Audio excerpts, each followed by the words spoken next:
Synthetic dreams. It started as a minor inconvenience, something I might have brushed off as a quirk of the mind. I woke up one morning and my bedroom window faced west instead of east.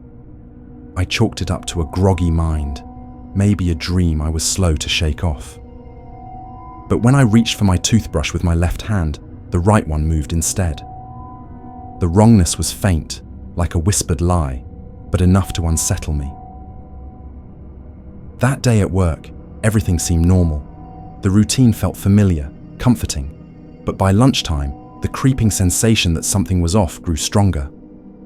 My co-workers' faces, people I'd known for years, seemed slightly wrong, like they were wearing masks that didn't quite fit. Their voices sounded like distant echoes, their laughter hollow. I shook my head, forced myself to focus.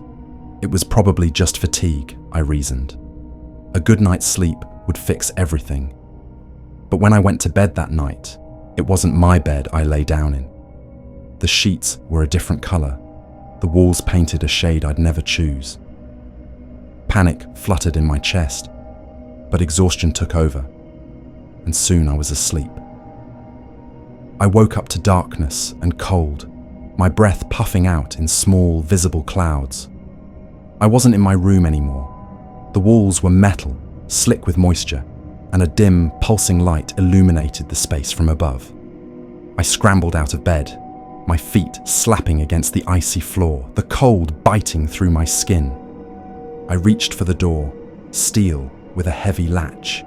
It groaned open, revealing a long corridor stretching into the shadows.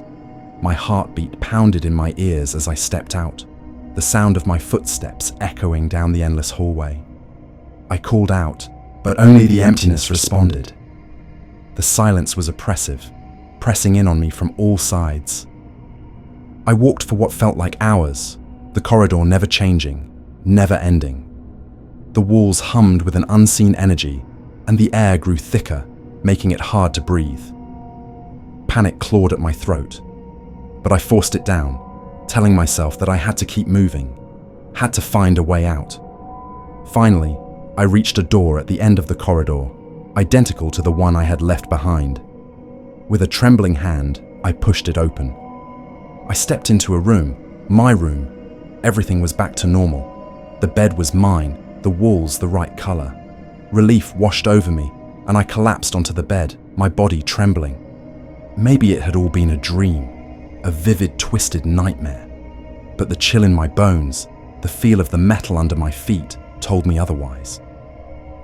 The next morning, the sun was shining through my window, east-facing as it should be. The day unfolded with an eerie calm, the events of the night before lingering in the back of my mind like a shadow. I tried to convince myself that I was just stressed, that my mind was playing tricks on me. But when I went to bed again, I feared what might happen when I closed my eyes. This time, I woke up in a different house altogether. It was still mine, or a version of it. The furniture was the same, but everything was slightly off, like a distorted reflection in a funhouse mirror. The air smelled different, the light was harsher, and outside the window, the sky was an unnatural shade of green. I didn't even try to sleep that night. Instead, I paced the house, every creak of the floorboards making me jump, every shadow in the corner of my eye sending a shiver down my spine. The clocks all ticked in unison, but time seemed to stretch on endlessly. The night felt like it would never end. And then, just as I thought I couldn't bear it any longer, I woke up again. This time, the world was a nightmare. The walls of my house were covered in a slick, black substance that pulsed as if alive.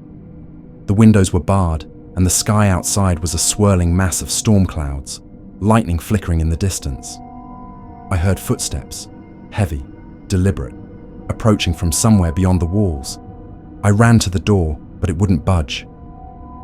The footsteps grew closer, and I pressed myself against the wall, my heart hammering in my chest. Then, just as the footsteps reached the other side of the door, I woke up again. My body was drenched in sweat, my breath coming in ragged gasps. I was back in my bed, in my house. But the world outside the window was still wrong. The sky was too bright, the trees too still. The silence was thick, like a blanket smothering all sound.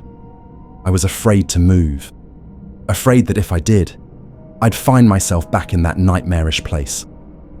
But the worst part was the growing realization that I might never truly wake up, that each time I opened my eyes, I was just slipping into another layer of the dream, another twisted version of reality. My memories started to blur, the details of my life growing hazy. Was I even who I thought I was? Desperation gnawed at me. I tried everything to break free, staying awake for days on end, forcing myself to sleep through sheer exhaustion, but nothing worked. Each time I woke up, the world was more alien, more hostile.